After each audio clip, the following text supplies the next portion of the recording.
Yes! Games Workshop came through once again, and we've got the Flesh Eater Court and the Skaven Battletome for review. That's the first time we've actually called them Flesh Eaters. It's been calling them Nighthorn. Nighthorn all day. I've been getting really confused. So we're going to go through both Battletomes in different videos.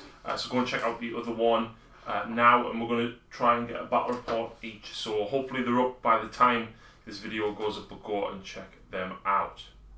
So, first of all, we are going to have a look at the Flesh Eater Court's Battletome, which there's a lot of fruity stuff in it. Now, this is the first Battletome, other than Stormcast, that they've updated. Yeah. Isn't it? It is. There is... Flesh Eaters was one of the earlier Battletomes, so although it has the units and a couple of battalions in there, this has now given them different courts to get the rules. It's given them more battalions. It's given each of them much better rules, spells, artifacts, and more than what is just in the General's Handbook. I've looked through it and I couldn't believe some of them were like, wow. And it's the first time I've actually looked at an army apart from me, Sylvaneth and Stormcast that I've been really interested in. Yeah. So we decided to mainly dive into one each, and you picked the Flesh Eaters. Yes, because chaos is just... And you like zombies, you play a lot of zombie video games and stuff. Yeah. So, there's quite a few minor point changes. Yes. Nothing massive, but... Mostly gone down.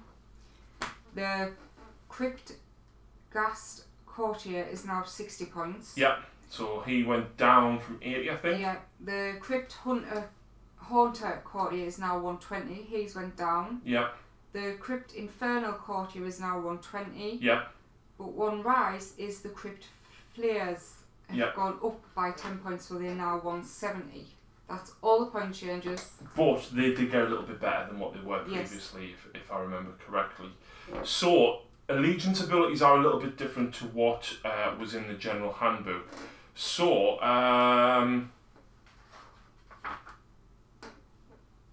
these are the allegiance traits.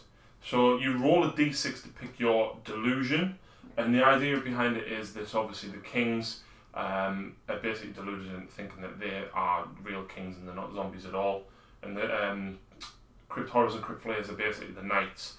So you roll a d6, or I believe, can you choose it? Yes, I think you can. You might have to. I'm not sure.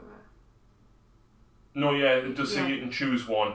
Everybody gets Deathless Courtiers, which is 6 up against wounds and mortal wounds. It's Deathless Minion basically, but you've got to be within range of a hero, and it is only a 6 up. And there is 4 different courts that you can choose from, or Stormhost chambers, or you know, those likes. All the delusions are, you know, they're very fluffy. There's some different ones, so I'd want to run and charge rolls. It's pretty cool, which I and Jaws don't even get that. I and Jaws need updating, man. There's another one, you can reroll hit rolls of a 1 and wound rolls of a 1 for attacks made by Flesh Eater Courts that target a monster. That would be good against the likes of Beast Claws. Yeah. Are you Stonehounds monsters? Yeah. Oh. There's only half the army is. And there's 6 different ones of those that you can choose from. It's a very minor buff, but it does help. Yeah. And it does kind of go along with the army. And on top of that, there is a standard command trait that command ability that all of your heroes get access to. And it's Feed and Frenzy. It used to be a spell. It's now just a command ability. And it's pretty much the same, but you can use this command ability after a friendly Flesh Eater Court has fought in the combat phase for the first time, and wholly within 12 of a Flesh Eater hero, or wholly within 18 of your general. You can then fight again. Yes, you can. Which, if you bear in mind, there's lots of ways to buff hits and wounds. Yeah, that's massive. Fighting again is massive. I love it with my corn. Fighting in the hero phase is phenomenally good. When I read that, I was like, Jesus. Yeah. I don't think there's not as many ways to generate command points as there is like Gloomspite. No, but there is something we'll come to later. You can use command abilities without spending the command points, which is part of the new scenery piece, I believe. Yes. Yeah. There's actually 2 ways, if I remember rightly, to do it though. One is definitely the scenery. Right. I think it's another artifact or something. I've just noticed there, this is my first time actually looking through the book, mount traits. Yep, all the traits. Wow. I do, that is a little extra, really nice little touch for, I use a lot on my Stormcast. It is just a little nice extra, like why wouldn't you take imagine Stoneholm with a mount trait as well. Oh, GW, please update Beast Claws and Ogres and Iron Jaws. So the Charnel Throne is the scenery piece, and it doesn't do a lot, but it is pretty cool. So it counts as inspiring for Flesh Eater Court units, which is +1 bravery, and it counts as sinister, which is -1 bravery for units that are within 1 inch. Could have been a little bit bigger, I think. That's what I was thinking. But there is, I feel there's a lot of more Hoarder armies coming, like Gloom Sprites, Skaven Rats. Dryads and more and more. So put that somewhere strategic on the board. You're laughing. Yeah. It just says it as a single terrain feature. It doesn't say when or where you have to set it up. So we'll have to double check that as to whether it has to be in your deployment zone. But it is interesting as to whether or not you could place that, because I know the Gloomspite one has to be in your deployment zone. But the best rule: an abhorrent Arch Regent, which is the new character that is within 1 inch of this terrain feature, can use the Summon Imperial Guard command ability without a command point being spent. In addition, an abhorrent Ghoul King, which means also one on a Terrorgeist or Zombie Dragon that is within 1 inch, can use the Summon Men at Arms command ability without command points being spent. Now, the Summon Imperial Guard, are the Imperial Guard the Horrors and Flares? And all this is Knights. Right, and then the abhorrent Ghoul King can summon Men at Arms ability. Let's have a quick look at what they are.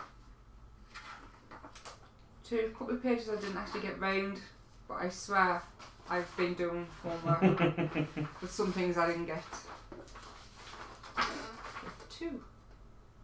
Yeah, summon Royal Guard is to summon 3 Knights. Knights are a new keyword. Yep, but it's nothing different. It's just the wording's changed slightly. So the 2 units you could normally summon, they've took them the 2 units' names out and just put the keyword of Knight and given the Flares and Horrors the Knight keyword. So where are we at? So the Crypt Flayers have the Knight keyword, for example. Ghouls, when I find them, also have a new keyword. Serfs. Where's the Ghouls? Have we gone past them? I'm guessing so. Horrors, Flayers, Crypt Ghouls.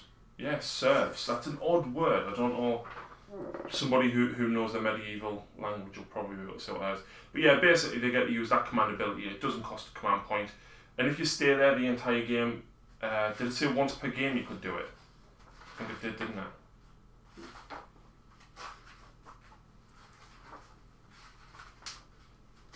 Terrain features right at the beginning. Away from all the other war scrolls. No, it's not once per game. So every turn you can summon.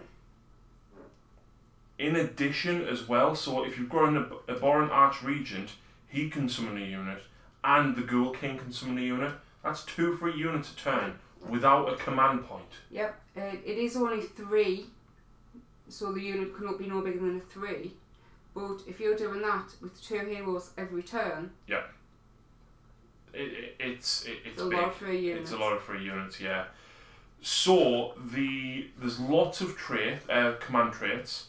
There's lots of artifacts and spells as well. So command traits. So abhorrent heroes only, and then you've got courtier heroes as well, which are kind of like, they're not like the kings, they're kind of the lords. So we've got these are abhorrent ones. You can reroll wound rolls for attacks made by this general. I think that would only apply to him, not the mount, as most rules do say that now. But obviously they haven't here. They haven't, so yeah, it might be okay to do that. Frenzied Flesh Eater, you can reroll hit and wound rolls for attacks made by this general if there are enemy models that have suffered any wounds within 3 inches. So it's basically, I can smell, you can smell the enemy's blood, he's frenzied, let's go. Reroll hit and wound rolls for attacks made by the general is good rather than reroll wound rolls for attacks made by the general. That's instantly better. Yeah. I don't see. Yeah, you'd always go for the second one. But if you're playing against someone who knows death, they can say I'm backing away from that. Yeah. So. Yeah. Savage Beyond Reason. If an unmodified hit roll for an attack made with a melee weapon by this general is a 6, that attack inflicts 2 hits on the target instead of 1. We've also seen a very nice rule later on as well, which does 6 mortal wounds on a 6 to hit. This is why I think it'll only apply to the hero and not the mount. Majestic Horror. Yeah, if the general is chosen as the model that uses this command ability that summons flesh-eater court models to the battlefield, they can use it without spending a command point. There we go. So again, if you've got them 2 characters next to your terrain feature and your general's out and about and you take that, that's 3 free units per turn without spending a command point. Dark Wizardry, add 1 to casting, dispelling and unbinding rolls. That's pretty cool. And completely delusional. Once per battle, if this general has not been slain, you can pick a new delusion in your hero phase to replace the original one that you chose. So you're essentially changing your allegiance buff. Which it is really handy if you're on turn 3 and you realise the one you've picked is useless. By that point, and obviously you need mobility, you can go for the +1 run and charge and things like that. So the courtier heroes, you can reroll wound rolls for attacks made by the general. With there. The first 3 are actually the same. Number 4, add 1 to the general's wound. It's okay. If this general uses the muster ability, you can reroll the dice for this general that determines if slain models are returned to the units.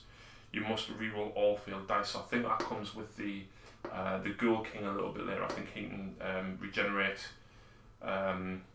ghouls, and the courtiers can regenerate. I won't call them Vargheist because they'll call that in fantasy. Crypt Horrors and Crypt Flayers. And then Dark Acolyte, this general gains the wizard keyword because they are not normally wizards. And I was really interested in that one. Really. Yeah. It means that you can theme your army, you don't have to take an abhorrent hero. And of course, who doesn't want an extra spell, even if it is a Mystic Shield or Arcane Bolt, who doesn't want an extra dispel if you're going up against a Sylvaneth, Gnarlroot or another Legion of Nagash that makes spells. Interesting enough though, the new abhorrent Arch, what's his face? Can cast 2 spells, which is amazing. 2, Oh look, I've got +1 to me casting. With Dark Wizardry, Yeah. No, he won't because he's a courtier. No, he isn't abhorrent. Oh, yes. Regent. Yeah, the abhorrent Arch Regent. So yeah. We sort of know what we're talking about. Just bear with us. So that one, I think if we had him, we would definitely run. Me personally, I would run that. But then I always roll 1s and 2s for me. Well, 2s and 3s and 4s for my magic tests. So, artifacts of power. So the abhorrents have got some interesting ones. Do you want to talk through these? Alright, the first one. Signet of the First Court. If unmodified wound roll for attack made by the bearer with a melee weapon is a 6, I'd want the damage inflicted. It's alright. A lot of the bombs have got really high damage. Yeah. So I think some of the heroes have like 2 or 3 damage, so getting like 3 or 4 damage is big. Splinter Vein Brooch, subtract 1 from casting rolls from enemy wizards if they're within 18 inches of this bearer. Again, if you're going against a heavy magic, that's... Stormcast Sacrosanct, Gnarlroot. Blood River Chalice. Once per battle at the start of your hero phase, the bearer can use this artifact. If they do so, heal up to D6 wounds allocated to that bearer. Now... That's in addition to the D3 if you're on a zombie dragon. Every hero doesn't matter where from heal at least D3 at the beginning of the turn. You've got your zombie dragon down to a few wounds, you heal naturally use D3, then you do that. I remember playing against Drew in a tournament once actually. I got his dragon down to 1 wound and he got 9 back. The Grim Garland, subtract 2 from the brave characteristics of enemy units while they're within 6 inches. It's handy against hordes. Yeah. The Dermal Robe, add 1 to casting, dispelling, unbounding rolls for the bearer.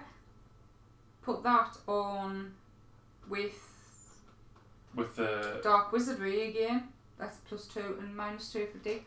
Oh yeah, because one's an artifact and one's a command trait. Wow. Yep. That's pretty cool. And the last, Heart of Garnant. Once per battle at the start of the combat phase, the bearer can use this artifact. If they do so, you can reroll field wound rolls for the bearer and their mounts. See, that quotes and their mounts. Yep. So I'm going to guess the first one of the command traits. Yeah. Just literally. I don't know where it is. I think it's in the General's Handbook, but it does say that basically command traits and stuff only affect the actual hero. Yeah. A good example of one is the Mangler Squig and the Gloomspike Gits is very well worded to avoid that. Yep. So yeah. So the Courtier Heroes artifacts. Keen and Bone, pick one of the bearer's melee weapons, increase the range characteristics to 3 inches, which can be handy if he's surrounded by multiple units or... Yeah. Medal of Madness, once per battle round, the bearer can use a command ability on their war scrolls without a command point being spent. So again, another one. So that's up to what you can get. That's really weird, that, because obviously that's almost the same as Majestic Horror. Yep. So with both. Yeah. That you can stack things up very. I mean, if you take a battalion and you're taking an extra artifact, and you take 2 artifacts that can do that, plus the command trait, plus the scenery piece, you can swarm the board incredibly quickly. It's the same. The command ability, the command traits for the Arbalist and the Courtiers, they're the same. So no matter what you can take, you can make some decent combos. Yeah. Anyway, the third, the Flayed Pennant. You can reroll charge rolls for friendly flesh eater courtiers wholly within 12 of the bearer. With the +1 to run and charge on as your delusion, that's actually quite good. Curran Wand. In your hero phase, the bearer can attempt to cast Arcane Bolt spell if they were a wizard. If the bearer is If the bearer is a wizard, add 1 to the casting when they attempt to cast it. That's yeah. You might as well just take the other one. Yeah.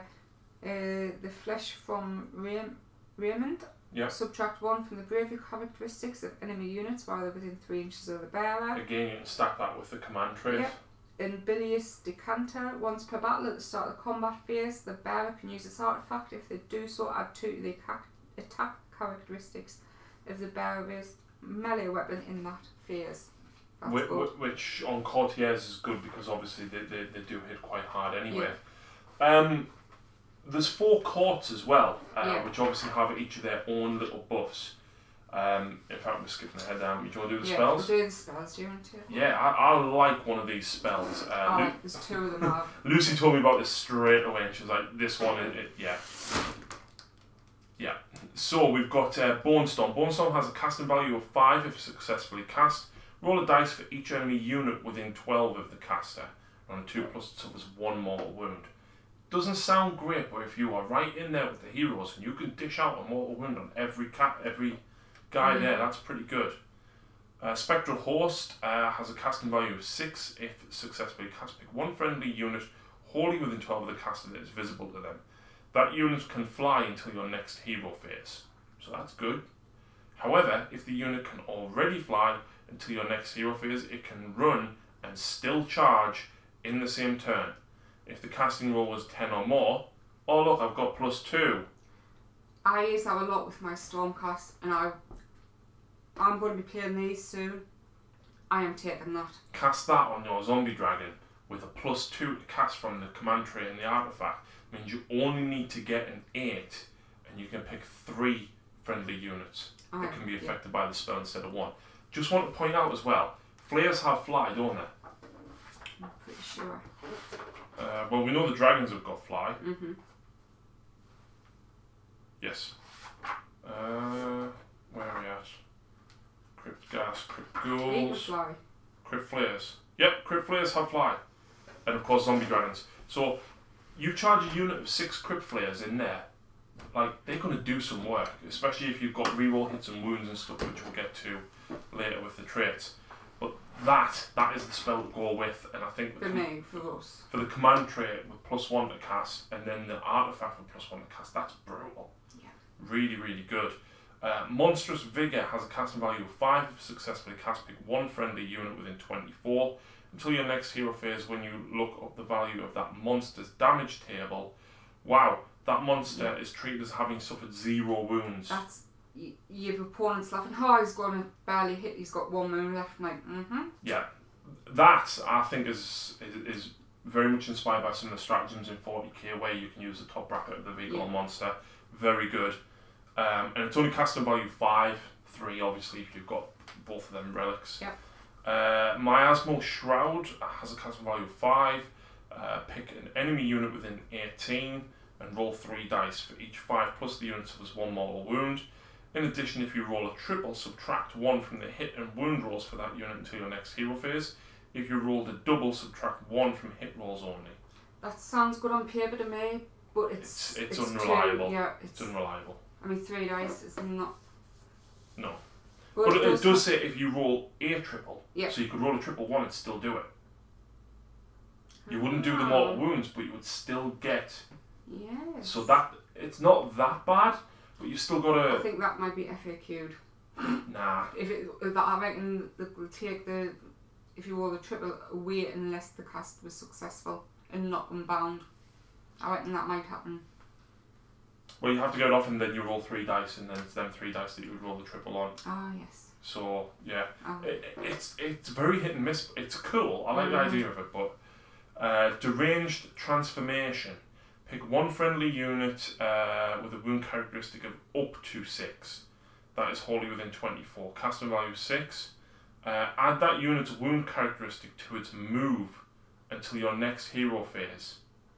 So you can, that's massive. If someone's got a movement of 5, you can double it. And then if you run and charge with the flares, wow. And then obviously your delusion. Yeah. Plus, you know, there's a lot of really good combos that I'm seeing already. And again, if the casting roll was 10 or more, you can pick 3 friendly units. Fantastic. Who doesn't want a horde of 30 ghouls moving like 10 inches? I think move 5. Bloodfeast. Bloodfeast has a casting value of 7. Pick one enemy unit within 12 of the caster that is visible, and a friendly flesh-eater cult unit that is within 6. The enemy suffers D3 mortal wounds. If the casting roll was a 10 or more, the enemy unit that suffers the enemy unit suffers D6 mortal wounds instead of D3. But then, for each mortal wound that was inflicted on the enemy, you heal 1 wound from the unit you've picked that is within 6. So if you do 4 mortal wounds on your enemy, you heal 4. So I think that's brilliant. Yeah. If the friendly unit has a wounds characteristic of 1, for each mortal wound that was inflicted on the enemy, you can return 1 slain model. So that's really good for ghouls. 3 of them spells are amazing. But then you cast that, if you've got a Ghoul King on Zombie Dragon, oh look, I picked myself. I'm healing. Oh look, I've just healed D6 wounds and D3, and I'm healing again because I've just done mortal wounds to you. You can keep the zombie dragons alive for a long time. Mount traits. I love that they've done this. I really do. It's something that a lot of people forget even exists, because I think there's literally only Stormcast got them. As far as we're aware, there's only them got them. So Terrorgeist. Do you want to take the Terrorgeist? Terrorgeists. Deathly fast. This model can run and still shoot in the same turn. Always handy. Especially if you're charging as well. Yeah. Razor Claw. Improve the red characteristic of its mount melee weapons by 1. That's pretty good because I think they're like 2 and 3 on some of them anyway. Yep. Horribly infested. The model's infested ability inflicts 3 mortal wounds instead of D3. That's good. Yeah. Horrible resilient. The model's royal blood ability heals up to 3 wounds instead of D3. Even better. Gruesome bite. So is that just instead of rolling the D3? Yeah. Wow. So you can heal 3 wounds guaranteed per turn with that? Wait, it says up to 3. Because if you've only lost 2. Yeah. You gruesome bite. You can reroll failed hit rolls for attacks made with the mount's Mourn Fangs. Remember that for when we get to the Mourn Fangs. Fang Maw, sorry, yes. And you also said it wrong, so I suppose. And Devastating Scream. Add one to each of the death streaks values on this model's damage table. Remember that as well. And then got zombie dragons. Yep. Deathly Fist. This model can run and still shoot. I think the first 3 are the same. First 2 are the same. Yeah, so it's the second one is improve the run by 1. Number 3, Baneful Breath. You can re-roll wound rolls for attacks made with this model's Pestilion's Breath. Yeah, that's his shooting attack. Yep. Number 4 again, it's horribly resilient, so you can heal 3 instead of D3. Neurotic Fangs, you can re-roll the damage characteristics for this model's Snap and Maw. I think it's D6 damage, so re-rolling the... I mean, my Dankhold Trogboss re-rolling the D6 damage was fantastic. It was really good. Yep, now this one I think will be popular. Death from the Skies. Instead of setting up this model on the battlefield, you can place it to one side and save the Sword in the Skies in reserve. If you do so at the end of your first movement phase, you can set up this unit on the battlefield more than 9 inches away from enemy models. That for a mount trait is amazing. Yeah, considering this army doesn't really have a deep strike capability, I think a lot of people are going to like that. I mean, dropping a zombie dragon in your enemy's deployment zone is horrendous. I think he's about 40 points more, but just for that alone, I would say that's worth it. Yeah, definitely. So up next we have the corpse. Do you want to do the corpse? Yeah, I'll do the first one or two. So with these, you get an extra ability on top of everything that we've already discussed. You get the delusion as well, I believe. But you can only take the command traits and artifact listed within them. So wise quickly reading, just like my Stormcast, I always go Hallowed Knights, which means I have to take the artifact Parchment of Purity and the Savage Loyal. No, that's the major, and the command trait, which is me hero on a 2+ when slain, he can pile in the fight. Yep, and you get the extra command ability as well. So naturally, Morgant Grand Court can re-roll once for friendly Morgant Courtier units that are wholly within 12 of friendly Morgant Serfs, which is your small single wound ghouls. Yep. So basically just getting the reroll hits of a 1 because of that is brilliant. In addition, while friendly Morgant Serfs unit is wholly within 12 of a friendly Morgant Courtier, it's boundless ferocity ability activates if the unit has 10 or more models. I think that's where you get extra attacks when there's like 20 or more models in the unit. Let's double check that.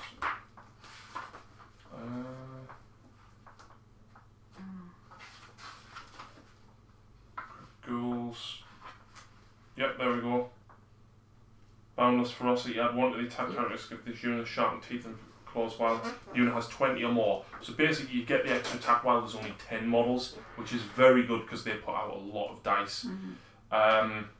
The command ability that you get for all of your heroes, you can use this command ability when a friendly Serfs unit is destroyed. If you do so, roll a dice, and on a 4+, a new unit identical is set up within 6 inches of the edge of the battlefield and more than 9 from the enemy model.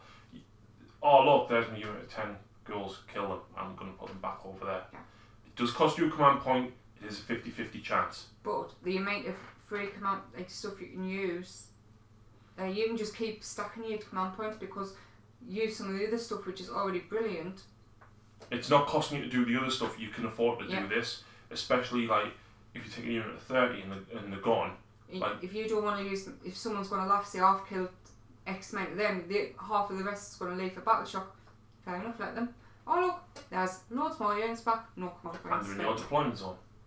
Well, that one would cost you. You would the command. The other ones. Yeah. So the command trait you have to take is Savage Chivalry. You can reroll hit rolls of a 1 for this general, while this general is within 12 of a Serf unit. So please act in case you take somebody else. The artifact that you take, do not take battle shock tests for Morgant units while they're wholly within 12 of the bearer, or wholly within 18 of the bearer if he's your general. So obviously if you want stuff to die, move them away. If you don't, keep them nearby. So, you know, pretty cool, pretty fluffy. The next one is Hollowmourne Grand Court, and they've got the Shattering Charge. You can reroll wound rolls of a 1 for attacks made with melee weapons by Hollowmourne Courtier units and friendly Hollowmourne Knights that have made a charge move in the same turn. And this I think synergizes with what I said about getting the Crypt Flayers running and charging, and obviously getting to reroll wound rolls is really good.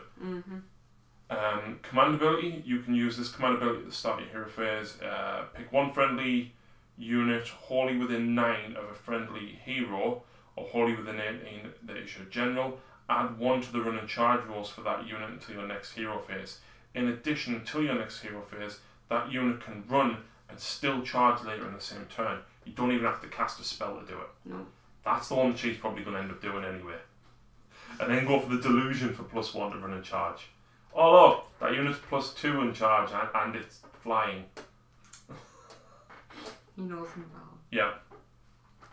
Command trait that you've got to take, add 1 attack characteristic and damage to this general's melee weapons while the general is within 3 of any heroes with an artifact That's power. very, very specific, and it kind of takes away from it, but then I think if it wasn't so specific, it might be too powerful. Yeah, you tend to find that when you go for the detachments like this, 1 or 2 of them are very good, the other ones are kind of like, they're okay. Like yours healing a wound every turn, it's okay, but there's others you'd probably take, but you prefer the command trait and stuff. Mm-hmm.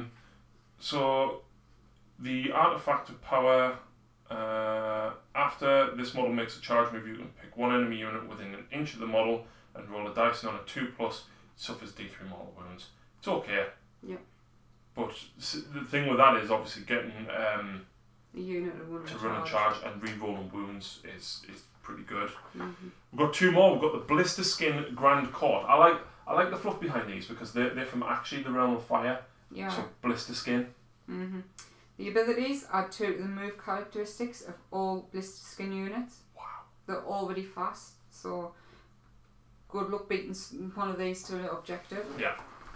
The command ability, you can use it at the start of your movement phase. If you do so, pick 1 friendly Blister Skin unit that can fly and which is wholly within 12 inches of a friendly Blister Skin hero or 18 of general. Remove the unit from the battlefield and set it up again anywhere on the battlefield more than 9 inches from enemy units, but it may not move later in that turn. So it can't move, but it can still charge. Exactly. And it's pretty good. It is a way of redeploying. Obviously, you're still pretty fast anyway, but if you need to move even further, it does help. But there's no way to add or to run and charge like what you can with the other one. It's cool. Command trait: if the general is on the battlefield at the start of your hero phase, roll a dice. On a 4+, you receive 1 extra command point. Yep. Artifact: Eye of Heish.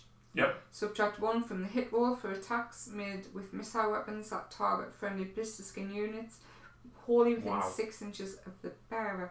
That could come handy. Yep, against Stormcast. The last one.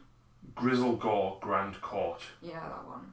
Abilities: if the unmodified hit roll for attacks made by a hero or a monster of the Gristle Stone is 60 and the attack inflicts 2 hits instead of 1. Make a wound roll and a save roll for each hit. Handy. Command ability: Call the War. You can use this in the combat phase of a friendly Gristle Gore hero or monster that is not fought in that phase is slain while it's wholly within 12 inches of a friendly Glister Gore hero or wholly within of your general. If you do so before that model is removed from play, it can make a pile-in move and then attack with all its melee weapons it is armed with. You cannot pick the same unit to benefit from this ability more than once per phase. Do you know what I like about that, right? So you charge your 30 ghouls at a big unit of, like, say, I don't know, 20 sequitors. You charge your zombie dragon or something else, you go first with your zombie dragon and use your command ability, and as soon as Lucy swings back with her sequitors, oh look, I'm fighting you before I die. So you win. Reading that out, it just totally missed my didn't understand it, I'll just agree with you. Do you know when Blood Warriors fight before they die? Yeah. It's just that. Alright, the command trait: Savage Strike. The general fights at the start of the combat phase before the players pick any other units to fight in that combat phase. The general cannot fight again in that combat phase unless an ability or a spell allows it to fight more than once. So it's like the Fanatics. Yep. Artifact: once per battle at the start of the combat phase, you can pick 1 enemy model within 1 inch of the bearer and roll a dice. If the roll is greater than that model's wound characteristic, the model is slain. So it's Impale and Talons, but you don't have to roll to hit and wound first. Yeah. Which is very good, very good. There's a couple of things in the game that do that actually. The reality splitting axe from the Lord of Khorne does it. Mm-hmm. I think Scarbrand can do it. Yeah. So, what's changed with the units? Now, obviously, when we point out things like 6s to hit, doing mortal wounds, obviously we've covered quite a few command traits, spells, and court abilities that do. There's one that does, I think it counts as having 2 hits instead of 1 if you roll a 6 to hit, which is very, very good on, was it the Terrorgeist? Well, we'll Zombie Dragon. We'll just go through them. Okay, okay. So, we're just going to mention the changes. So, the Ghoul King on Terrorgeist. I'm really sorry for my pronunciation. Ghoul King on Terrorgeist. Him. His command ability. Yeah. The new one. His new command ability summons 1 unit of up to 3 knights. Which is Horrors of Layers. Yep, so it is just the wordings have changed. They've took out the actual unit's name and put in the keyword, but the units have got the same units and they've been given the keyword. On the subject of that as well, when you do read the book, a lot of it is still the same, but they have reworded a lot of it and made it a lot clearer over what the war scrolls and stuff were. And it's funny because I said to you, even with the Gloom Spites, they are very well worded. Yep. The Gene Stealer Cookbook was very well worded. This is very well worded as well. Yeah, this is the most of the changes. It's just they've reworded it and cleared it up, made it, you can't, I mean, I know some of the artifacts and whatnot that you could read it different ways. Yeah. But most of the war scrolls are very tight. So that's his command ability. His spell used to be 18 inches and for a bubble of 5+ ignore wounds. Mm-hmm. Now it's a 24 inches inch range, so that's got better. This will probably not make any difference at all, but he has lost the keyword Terrorgeist. Yeah. That's it. That's all his changes, so his spell is now 24 inch range. But at the same time, I've seen nothing that says it buffs Terrorgeist or Zombie Dragon, so it's almost irrelevant. Yeah. The next one is the Ghoul King on Zombie Dragon. His spell used to be Feeding Frenzy. It's now called Malefic Hunger. The old one was re-roll all failed wound rolls for fleshy court models within 10 inches of the caster. Mm-hmm. His new is to re-roll wound rolls for melee weapons for fleshy court units wholly within 16. So you've got 6 inch extra range, but you're only re-rolling melee weapon wounds. Yeah. Again, it goes back to like the Stormcast one. A lot of the ranges changed, and you had to relearn them because they made them bigger, but said they had to be wholly within. Yep. So again, tightening the entire book up. Yep, and he's lost the Zombie Dragon keyword, so that's all his. Yeah. Looking at the Wrens as well, they're all -1, and the Snapping Maws -2. So obviously the mount trait that give them an additional -1 is very good, considering you get 7 attacks with the sword-like claws at -1. It'll become -2. 2 damage apiece. Yeah. Or re-rolling the D6. Mm-hmm. You know, Zombie Dragons and Ghoul Kings are very, very good. Yep, definitely. Next, we have the new guy. The Arch-Regent. Yep, do you want to read him? I will, yeah. He's new, so obviously I think the community team have previewed him. In your hero phase, you can heal up to 3 wounds allocated to this model. So he heals 3 wounds. Flat 3 wounds, which is good. He's got 7 wounds, 4 armor, and he moves 6 inches. 7 attacks, 3s, -1 and 1 damage. So he's pretty decent, but you can buff him so well with the command abilities and command traits and stuff that's there. And the relics. He is a wizard. He can cast 2 spells and attempt to deny 2 spells. He knows Arcane Bolt, Mystic Shield, Ferocious Hunger, which is casting of 6.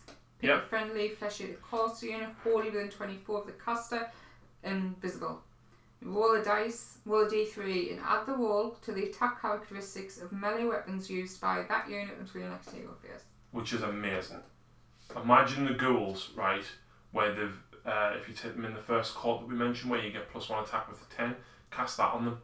So you're getting +1 for the 10. If you do take the bigger units, you get plus D3. You roll 3. God, I don't want to even. And then if you use the command ability where you know, I'm gonna fight before I remove my models if I die, and they've got all them extra attacks. And of course, it is we've already seen to reroll wounds as well. Ouchie. This army's, I don't think it's going to be like top tier, but it's going to be strong. With very specific builds, of course. Yeah.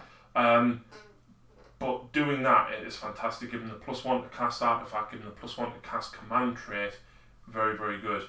He also has a command ability, which we did mention very briefly earlier with the terrain piece. Basically, you can add 3 knights or up to 20 ghouls, serfs, for free if he's within range of the terrain piece, or you can spend a command point and do it. Yep. The Abhorrent Ghoul King, his command ability, against the wording slightly changed. You can summon 1 unit of up to 10 serfs, which are the ghouls, instead of 1 unit of up to 10 ghouls. That is it. And of course, the ghouls have been given. Yep. The serfs. He does have his own spell. It's basically a smaller version. You can add 1 to the attack characteristic, but it's only casting value 5. He's basically a smaller version of the Arch Regent. Yeah. Which is pretty cool. Yep. The Vargulf Courtier, to the king ability, is now changed. It's now Muster Royal Household, and this the wording slightly changed. So do you just want to read the new one? Yep. In your hero phase, roll 6 dice for each friendly Vargulf Courtier on the battlefield. For each 2+, you can return 1 slain model to friendly serf units within 10. So basically, you can get 6 ghouls back per turn. Wait, no, it's every one of them heroes you've got roll a dice, and every 2+. Oh yeah. A model, and you can put the models to any unit. It doesn't have to all go into the same one until it's back to its full. The unit has to be within 10 of the Vargulf, but other than that, you roll for every Vargulf Courtier on the board, which is amazing. Every 5+, you can return a slain knight. So that's so if you rolled a 5, would you get 1 ghoul and a knight? I don't know. I think that would be FAQ'd. Still, that's pretty good. Slain models can be returned to more than 1 unit if you wish, but each successful dice can only be used to return a model to a single unit. So there you go. There's your answer. Yeah. Feed on magic. It's just the same. Nothing else has changed for okay. him. The Crypt Cast Courtier, Trophy Hunter. The distance of the units affected is now 16 instead of 10 inches, so you're getting an extra 16 inches on it. It's wholly within 16, so again, extending the ranges but tightening them up. Yep. So that's the only thing's changed on him. Yeah, I just want to point out as well, while we're on the ghouls page, they've got 2 attacks. They'll have 3 for 20 or more. That would be 6 if you rolled a d3 and got that spell off on them. Yeah, we might as well continue with the ghouls because they have changed a bit. The leader, the Crypt Ghast, he now has a +1 attack instead of +1 to wound. You can just roll them all together. It's just one additional attack. It's no different. And the royal approval has changed. The reroll hits of a 1 if the unit is wholly within 18 inches of any arborants now instead of 15. So you're getting 2 extra, 3 extra inches, but the whole unit has to be. If you've got a unit of 34. You've got to be careful with bigger units, especially. Yep.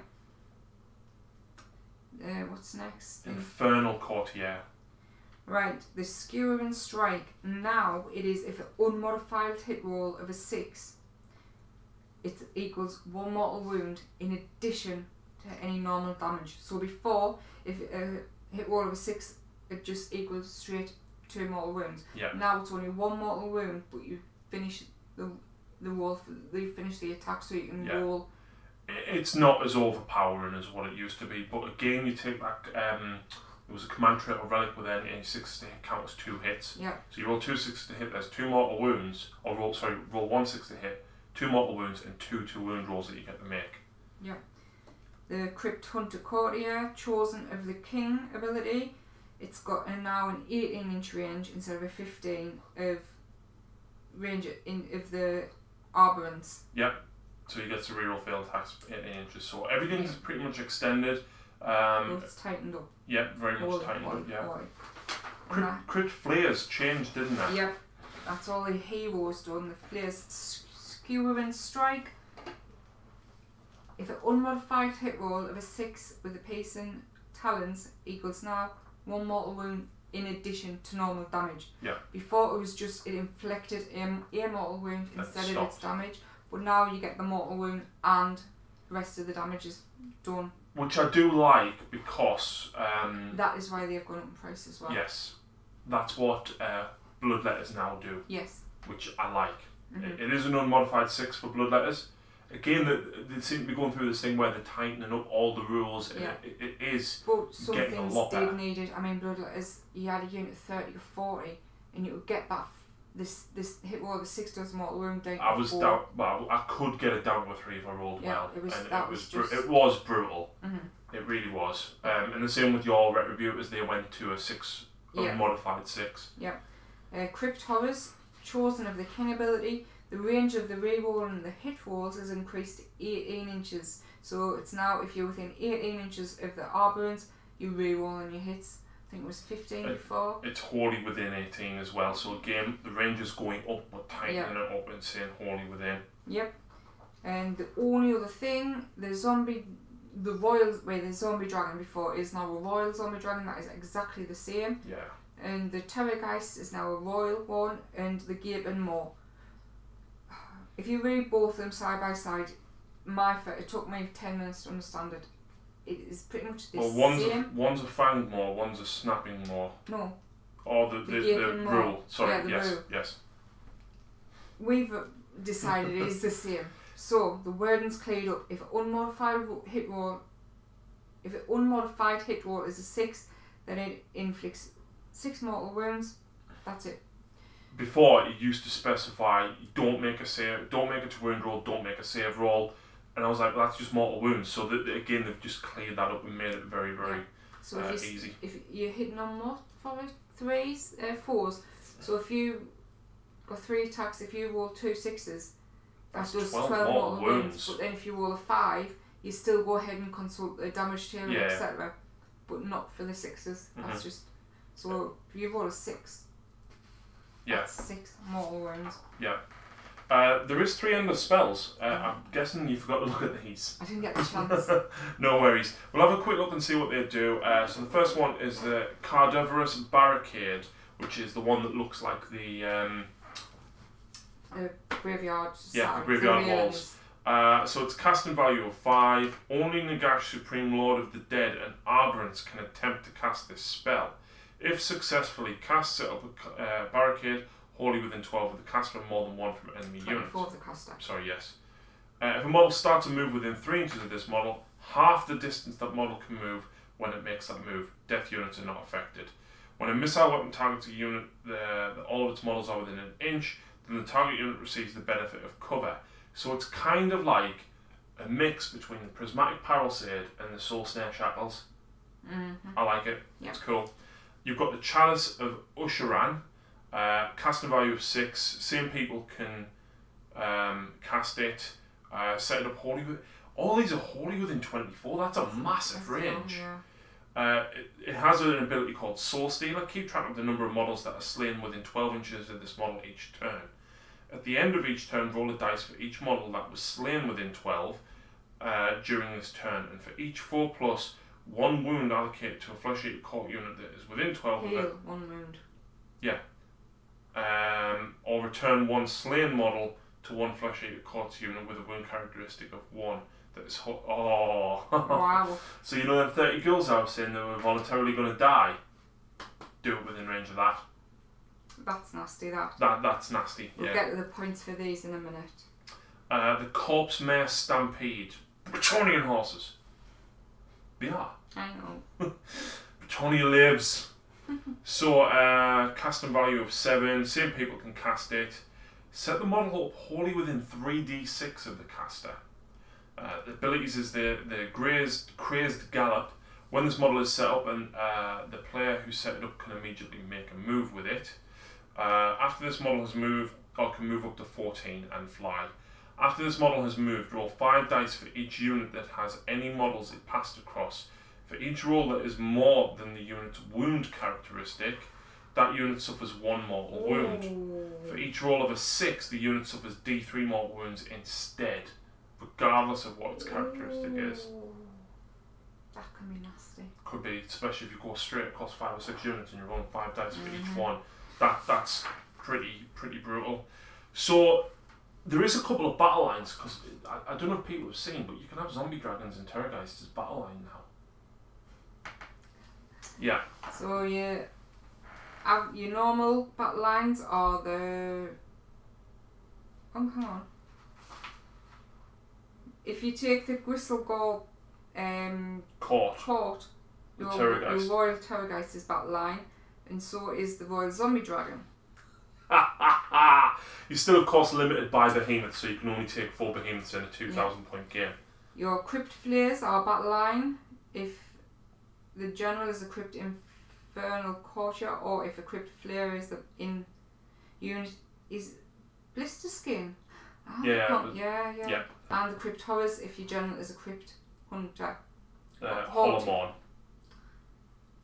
So what's standard battle line? Oh, Crypt Ghouls are the only battle line. Obviously, you know, they've opened it up there for 3 others to get potential battle lines, depending on which court you go for. The points, the endless spells, where are they at? 30 for the barricade. That's a bargain. 40 for the chalice. And the stampede is 60, so not bad at all. That's really good, especially that last one. Yep. And the scenery is free. They can ally with Dead Walkers, Death Lords, and Death Mages. So I think your little vampire lady might be able to make an appearance, Lucy. But yeah, there's a lot to choose from. There's a lot, definitely. I think it's going to be a very good Battletome. It's very, very well written in comparison to some of the older ones. I really like that. I hope they continue in this style and update the other ones, because we've got a couple of armies that have Battletomes, but they've got older ones like Iron Jaws, Beast Claws, and Sylvaneth. And I was talking to Lucy actually, and we said that, you know, Sylvaneth have got Winterleaf, Nalru, and Ironbark, Dreadwood, but you've got to pay points for them. Yeah. And it's a big investment to run the bigger battalions from the older books. And there isn't any courts for Sylvaneth, so hopefully... Yeah, hopefully they'll actually drop them rather than having to pay the points for battalions, and you just, you know, get them as your bonuses. Yeah. It's a brilliant book. It's the first time I've truly been excited for a new army. Like, I love the look of Idneth, the daughters and whatnot, but I've never been like, wow, I like it so much. I think the thing with Lucy is when you've got an exceptional amount of rules per unit, it starts to get confusing for you. Yeah. Try and keep track of it. So when you've got a banner, a hornblower, your leader does something different. Then you've got an additional rule for if you've got like 21 models. Like, you looked at the Demonettes and you just like, there's too much here. I played the game and I just, no. Yeah. Didn't help that I had one of each chariots. But I absolutely love these. And Tony is sending us his Flesh Eater Court army for us to use. He's coming up in a month and he says we can keep it till then, and I'm going to try and get a few games in and decide, but I think... What, new army? Thinking... I'm not... So that's it for Flesh Eater Courts, guys. I hope you've enjoyed this review. It's kind of the first review that we've done. Go and check out the Skaven one. Check out the battle report. Who knows what they're playing, but obviously it'll be available right now if you go and check on the rest of the videos. But thank you very much for watching. Hope you enjoy the new Flesh Eater stuff. If you are a player or if you're thinking of getting it, definitely.